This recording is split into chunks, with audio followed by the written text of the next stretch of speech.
ఈ యేసయ్య దగ్గరికి వచ్చిన వాళ్ళు, అతడు నీ వలన మేలు పొందడానికి యోగ్యుడు కాబట్టి నువ్వు ఆయనకి మేలు చేసి పెట్టయ్యా అని బ్రతిమలాడుతున్నాడు. ఇంతకీ మేలు ఎవరికి కావాలి? 100 మంది మీద ఉన్న ఆఫీసర్ కావాలా, ఆ ఆఫీసర్ దగ్గర ఉన్న పనుడు కావాలా అంటే ఆఫీసర్కి అక్కల్లా, ఆఫీసర్ ఆరోగ్యంగానే ఉన్నాడు.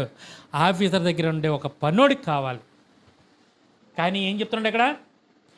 నా వలన నేను ఆ మేలు పొందుకోవడానికి యోగ్యుని అని వీళ్ళు రికమెండ్ చేస్తున్నారే. పోన్లే, ఏం పర్లేదు, నాకైనా నా దగ్గర పనిచేసే వాళ్ళకైనా ఏం జరగాలి కోరుకుంటున్నాడు ఆయన? మేలు కలగాలని కోరుకుంటా ఉన్నాడు. మీలో ఎవరైనా సరే మనకి శత్రువులైన వాళ్ళు కూడా మేలు కావాలని కోరుకుంటున్నారా? అది కావాలి.